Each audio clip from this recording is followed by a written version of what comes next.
What if everything you thought you knew about your life turned out to be a lie?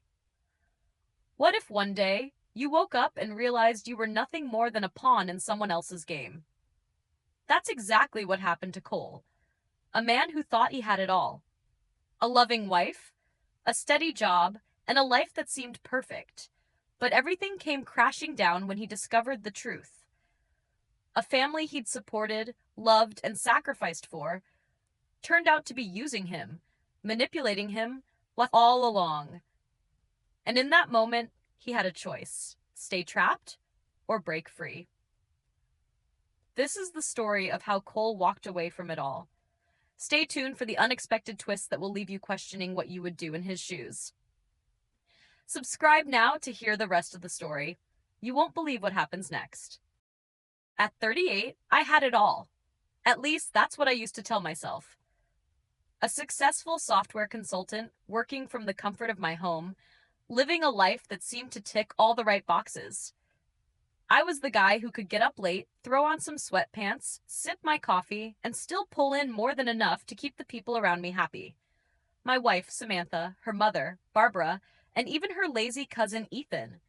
They all depended on me. And I didn't mind.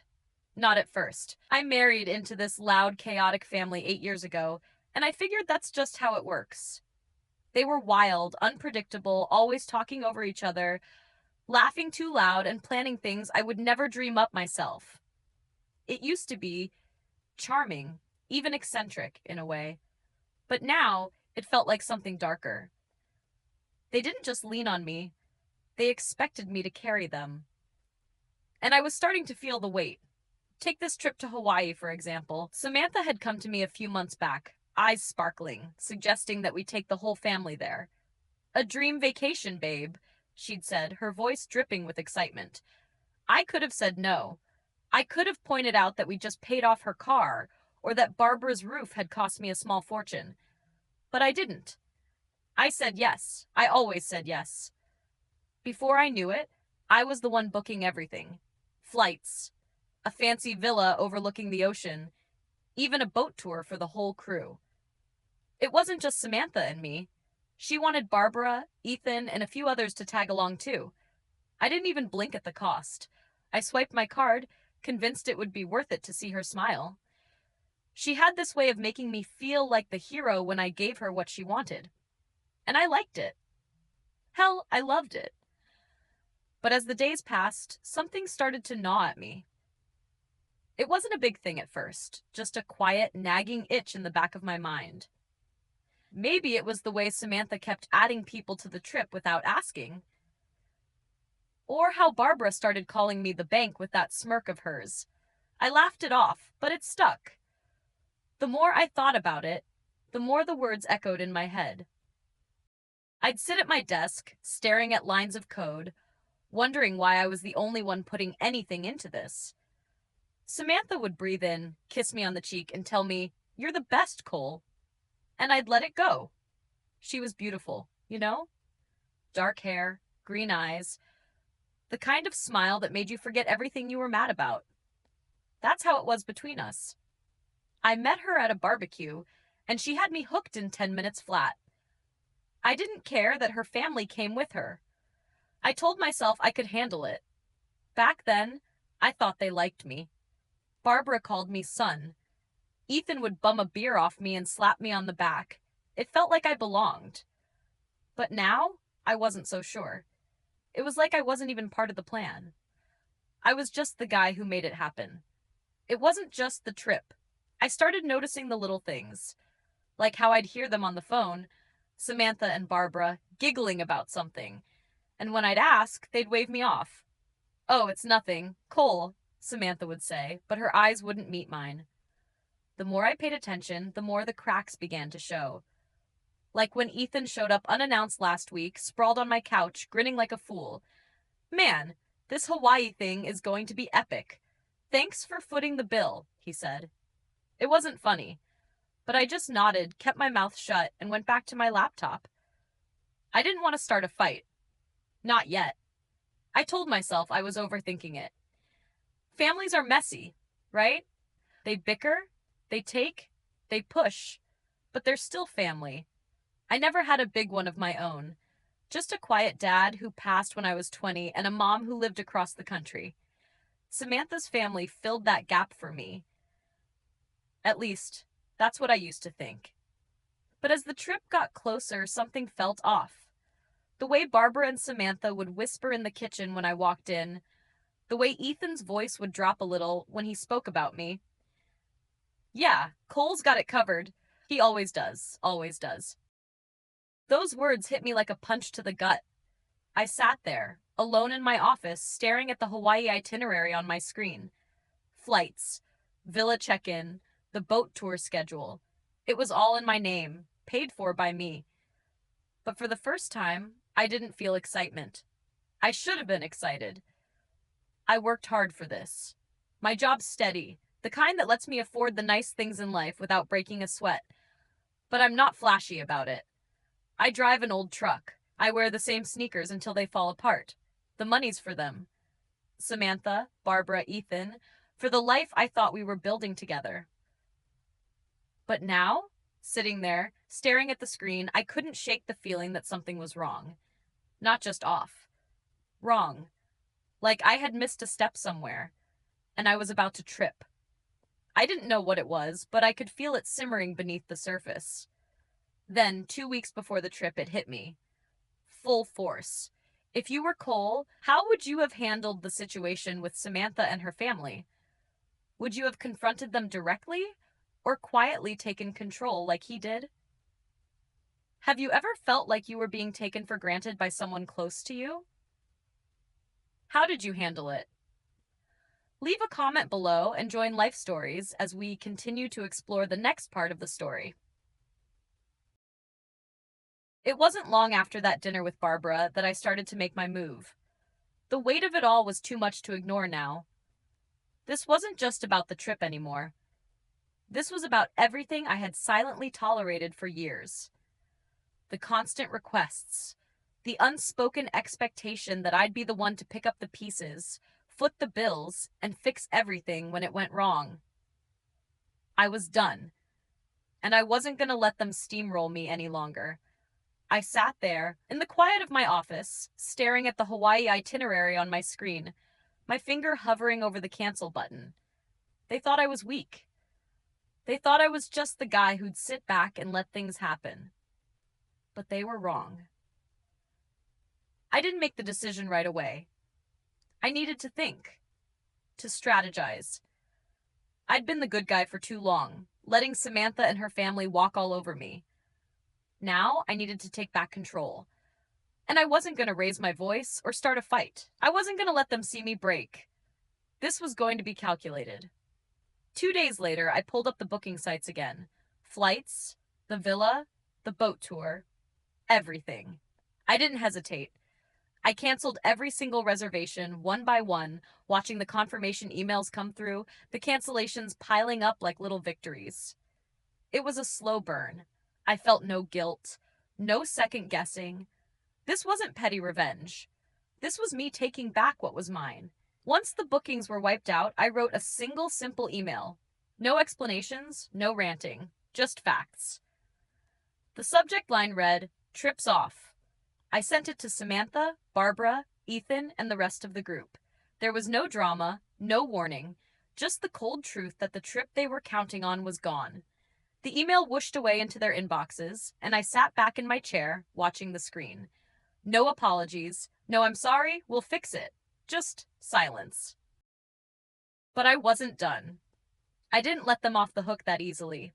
I stood up, grabbed my keys, and walked to the front door. It was time to act. I'd already made up my mind. I was done with this life. The lies, the manipulation, the feeling that I was just a tool to make their lives easier. I walked out the door, got into my truck, and drove to the airport. Lake Tahoe, California was calling, and this time, I wasn't just taking a vacation. I was leaving it all behind. When I arrived at the airport, I didn't look back. No phone calls, no explanations, just me and my suitcase. I booked a one-way ticket to Lake Tahoe, telling myself that I needed a break, a real break. No more of the constant noise, the constant demands. No more worrying about what Samantha, Barbara, or Ethan would need from me. 3 days later, I was on a plane. Lake Tahoe, with its pristine waters and quiet serenity, was everything I needed. I checked into a small hotel by the lake, far from the chaos of my former life. The silence was refreshing, peaceful. For the first time in months, I could breathe. I called my lawyer, Julian Prescott, as soon as I landed. We'd worked together before, and I trusted him. He picked up on the second ring. Cole, it's late. Everything okay? I didn't waste time with pleasantries.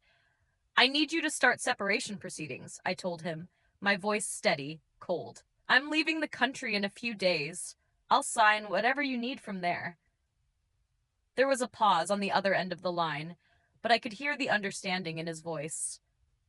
Are you sure about this? I looked out the window at the lake, the sun setting in the distance. I hadn't made this decision lightly, but there was no turning back now. Yeah, I'm sure.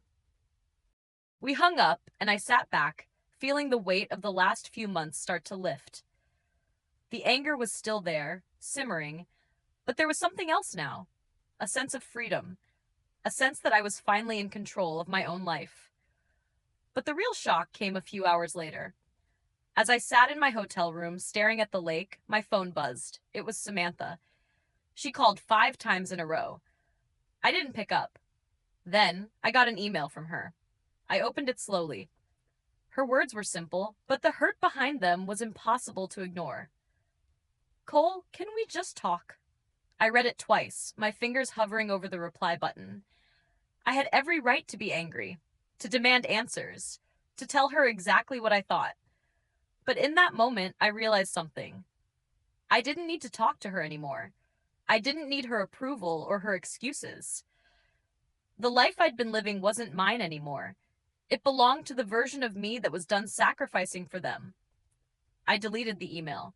I stood up, grabbed my notebook, and began to write. I'm done. Not just with them, but with this life. This weight I've been carrying for years. I've been the quiet one, the calm one.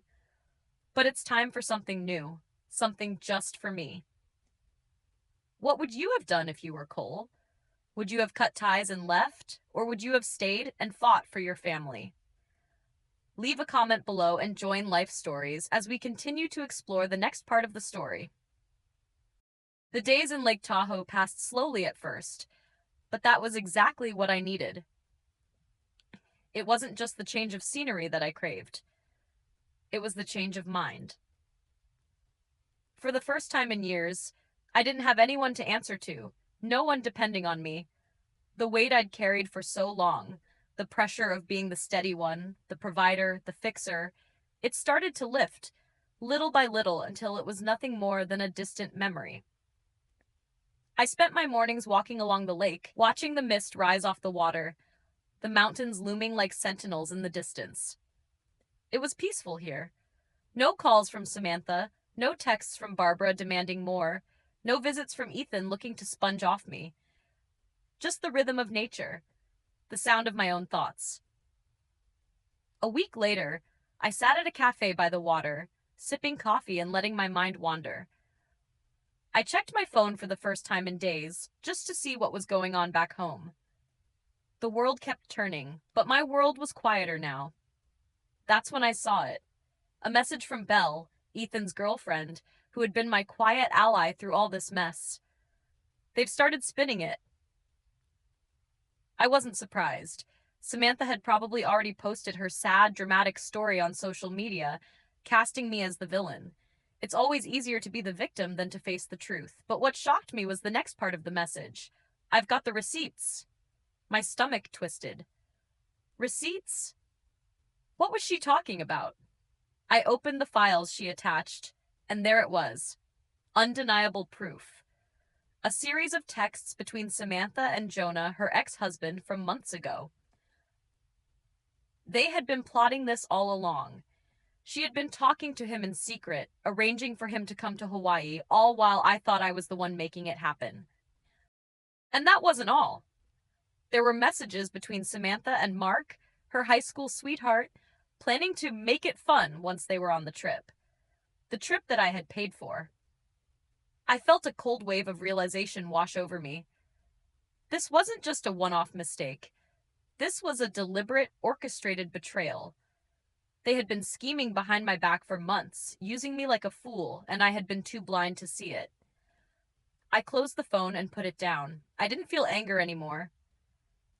No, that had been replaced with something else, something sharper, more focused. I had been a fool, but I wasn't going to let them make me a fool again. 2 days later, I boarded a flight back home to San Francisco, but not for the reasons they expected. I didn't come back to fix things. I didn't come back to apologize or explain myself.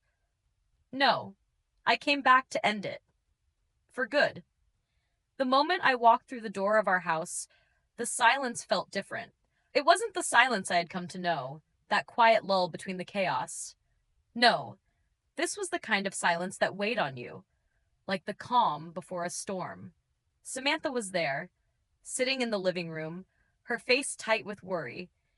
She had probably seen the cancellation emails by now, the proof that I had taken back control. But I didn't want to talk about that. Not right now.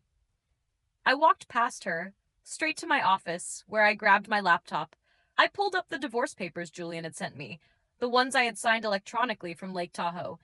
It was time to make it official. As I clicked send, I felt the finality of it. The end of an era. The end of a life I thought was mine but had been built on lies.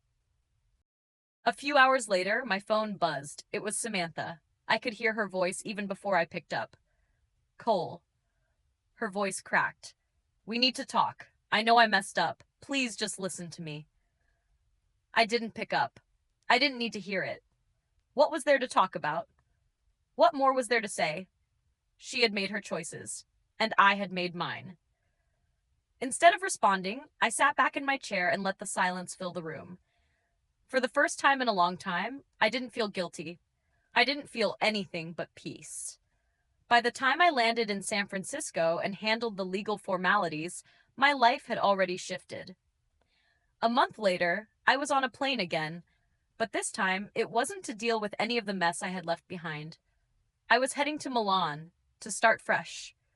The city was different from the silence of Lake Tahoe, but it was just as welcoming. Milan was vibrant, full of energy, and full of life. It felt like a new chapter, a blank slate that I had longed for.